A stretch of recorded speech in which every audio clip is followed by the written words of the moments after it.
8월 27일 금요일 사사기 10장 1절에서 9절까지의 말씀을 함께 살펴보도록 하겠습니다. 오늘 말씀을 보면 어저께까지 함께 살펴봤던 아비멜렉이라고 하는 사람의 뒤를 이어서 돌라라고 하는 사람이 사사가 됩니다. 이 돌라의 삶은요, 아비멜렉에 비하면 매우 단순합니다. 그의 일이 무엇입니까? 첫 번째 했던 일이 이스라엘을 구원하는 거였고, 또 에브라임 산지 3일에 거주하면서 하나님께서 맡겨주신 사사의 사명을 다하는 것이었습니다. 그리고 23년 동안 그 사명을 다하고 3일에서 장세되는 것. 이것이 돌라의 매우 단순한 삶이었습니다. 또 오늘 말씀을 보면 이 돌라라고 하는 사람의 뒤를 이어서 누가 사사가 되죠? 야엘이라고 하는 사람이 일어나서 사사가 되고 22년 동안 이스라엘의 사사로 있게 됩니다. 근데 그에게는 특징이 있어요. 아들이 30명이 있고요. 또 그들이 30마리의 어린 나귀를 타고 있었습니다. 또한 30개의 성읍이 그들에게 속해 있었습니다. 이토록 보시면 아비멜렉 이후에 이스라엘이 거의 몇 년 동안 평화를 누리죠. 여기 보시면 23년, 또 여기 보시면 22년, 무려 45년 동안 이스라엘 백성들이 평화를 누립니다. 한번 생각해 보십시오. 이러한 평화를 누리고 있던 이스라엘 사람들은 어떤 생각을 했을까요? 아마도 이런 생각을 했겠죠. 야, 지금처럼 우리나라가 평안했으면 좋겠다. 앞으로도 쭉 이런 상태가만 계속되면 우리는 너무 행복하겠다라고 생각을 했을 겁니다. 그런데 안타깝게도 이렇게 평화롭고 이렇게 풍요로운 시기에 이스라엘 백성들 오히려 하나님을 잊고 말았습니다. 6절 말씀을 보시면 무엇이라고 말씀해요? 이스라엘 자손이 다시 여호와의 목전에 악을 행하여 라고 말씀합니다. 하나님께서 보시고 있는 그 눈앞에서 악을 행합니다. 그리고 이번의 악은요, 지금까지의 악과는 차원이 달라요. 어떤 악을 저지르죠? 여기 보시면 바알들과 아스다롯, 이것은 누가 섬기던 신이에요? 가나안 사람들이 섬기던 신인 바알들과 아스다롯을 섬깁니다. 그리고 어떤 신? 아람의 신들. 이 아람의 신은요, 많은 종류가 있겠지만 그 중에 하나가 무엇이냐면 림몬이라고 하는 신입니다. 또한 동쪽의 아람의 신, 또 북쪽엔 시돈의 신. 시돈에 되게 유명한 신들이 있죠. 우리가 알고 있는 바알과 아세라. 또 누구의 신? 모압의 신. 모압의 신은 뭐예요? 그모스라고 하는 신 들어보셨죠? 그모스. 또 암몬 자손의 신. 암몬 자손의 신은 밀곰과 몰렉이라고 하는 그런 신을 섬깁니다. 그리고 서쪽 해안에 블레셋 사람들의 신, 우리가 알고 있는 다곤이라고 하는 신까지. 가장 평안한 시기에 이스라엘 백성들이요, 하나님의 은혜에 감사하지 못하고 가나안에 있는 거의 모든 신들을 이스라엘 백성들이 섬기게 됩니다. 그런데 오늘 말씀을 자세히 보세요. 오늘 말씀은 뭐라고 말씀하시냐면 이런 신들을 섬긴 것뿐만이 아니라 이들을 섬기고 누구를 버려요? 여호와를 버리고 하나님을 섬기지 아니하였다라고 말씀하고 있습니다. 가나안 신들을 섬긴 것만 그친 것이 아니라 아예 하나님을 이제는 버려버리고 섬기지 않았다라는 겁니다. 우리 친구들 질문 질문. 그렇다면 왜 이스라엘 백성들이 우상 숭배를 했을까라는 겁니다. 왜 우상 숭배를 했겠을까요? 우상 숭배를 했던 이유가 분명히 있겠죠. 그 이유가 뭘까요? 이들 안에 있는 탐욕, 또 하나는 욕망 때문입니다. 무엇에 대한 탐욕일까요? 풍년에 대한 탐욕입니다. 이스라엘 백성들은 목축을 했던 자들이기 때문에 이들이 이 땅에 들어와서 농사를 지어야 되는데 농사에 대해서 모르잖아요. 그러니까 그들이 섬기는 우상들을 섬기면서 풍년을 기대했습니다. 또한 뭐가 있냐면 우상 숭배를 할 때 그 땅에 무엇이 행해졌냐면 성적인 음란한 행동들, 흔히 말하는 섹스들이 이루어졌어요. 그렇다 보니까 이스라엘 백성들이 그런 행동을 통해서 육체의 정욕을 채우려고 했던 것입니다. 이 두 가지가 이스라엘 백성들이 우상을 숭배하게 된 가장 중요한 이유입니다. 그런데 우리 친구들 한번 생각해 보세요.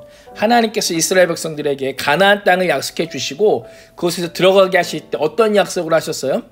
이스라엘 백성들이 하나님만 사랑하고 하나님만 섬기면 햇빛과 비를 내려주시고 모든 소출을 풍성하게 하실 것이다 라고 약속하셨어요.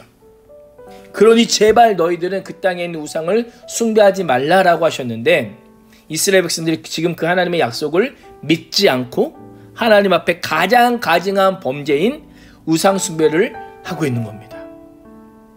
그렇다면 이 우상 숭배의 결과가 무엇일까요? 이들은 우상 숭배를 통해서 부와 쾌락을 원했는데요. 오히려 하나님께서는 그들에게 무엇을 허락하세요? 여기 보시면 블레셋 사람들의 손과 암몬 사람들의 손에 그들을 어떻게 하셨다? 파셨다라고 말씀하고 있습니다.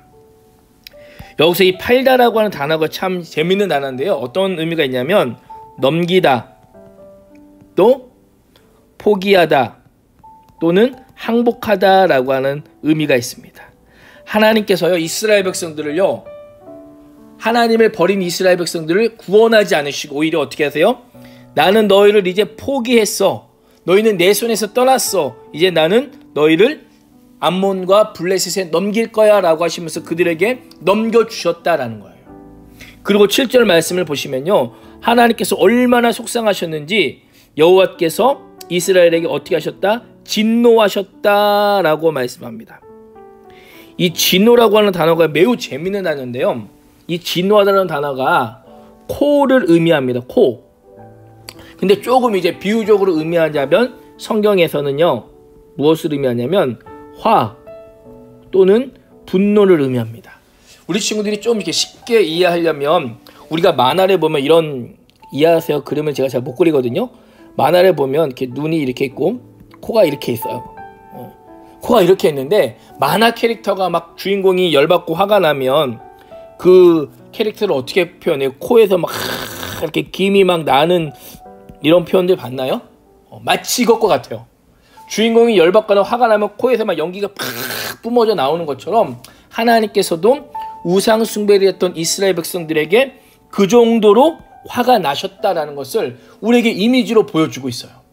그래서 얼마나 화가 나셨는지 하나님께서 마치 블레셋과 암몬의 군대 장관이 되어서 지금 양쪽에서 블레셋과 암몬 양쪽에서 하나님께서 이스라엘 백성들을 협공하여서 괴롭히고 계시다라는 겁니다.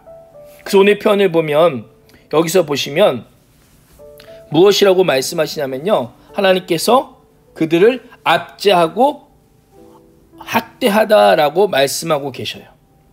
오늘 이 단어를 보면요. 이 압제하다, 학대하다 이 단어라는 어떤 것을 의미하냐면요. 산산조각나다, 분쇄하다라고 하는 단어입니다.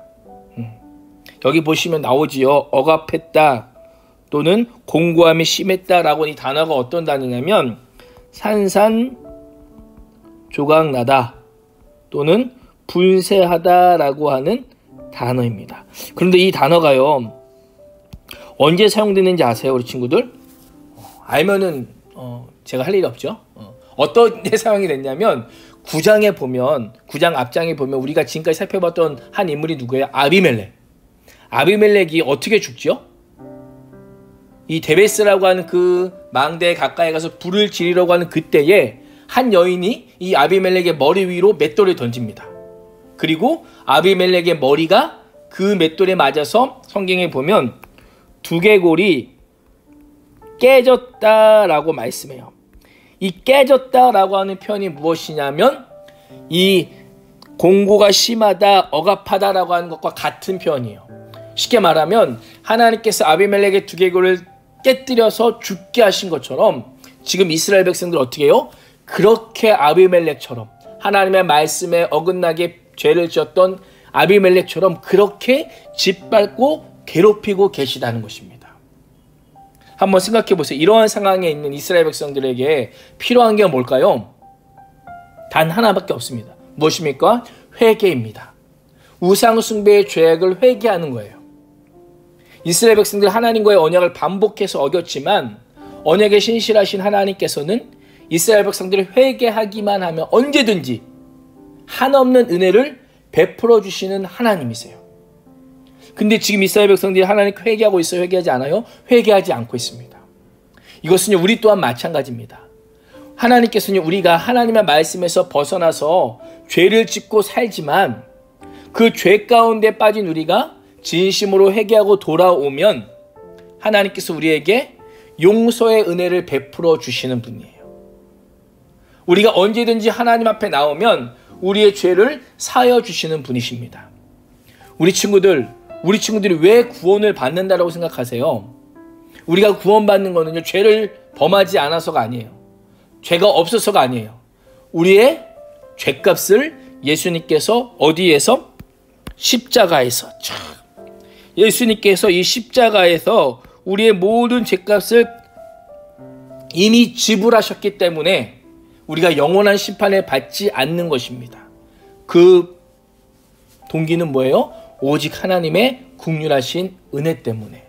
우리 친구들 오늘도 우리의 삶이 평안하다고 해서 안심하지 않고요. 또 오늘도 하나님의 그 은혜와 긍휼에 감사하는 그런 찬성을 올려드리는 하루가 되기를 간절히 소망합니다.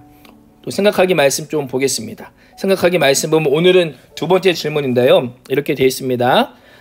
나도 이스라엘 백성처럼 평소에는 하나님과 상관없이 살다가 필요할 때만 하나님을 찾고 부르지는 않나요? 라고 한 질문입니다.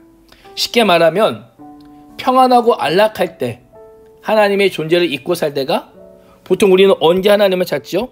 도움이 필요하거나 또한 내 인생에 문제가 생겼거나 또한 내 인생에 시험이 있거나 또 내 인생에 불안함이 찾아올 때 등등등 이런 상황이 계속되면 우리는 어떻게 해요? 하나님을 찾고 싶어요.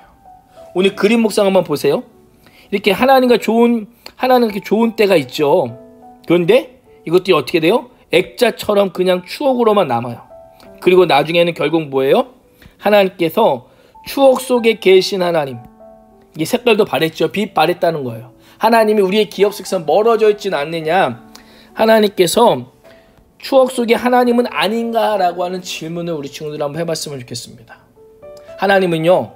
추억 속에만 계시는 분이 아니라 지금도 나와 함께 하시고 나의 삶을 다스리시는 하나님이세요. 그 하나님을 온전히 믿고 따름으로 우리의 삶의 중심에서 하나님께서 사라지지 않고 날마다 동행할 수 있는 우리 친구들과 선생님들 되시기를 주님의 이름으로 축복합니다. 기도하겠습니다. 하나님, 주신 말씀 앞에 나는 오늘 누구를 섬기고 있는지 질문해 봅니다.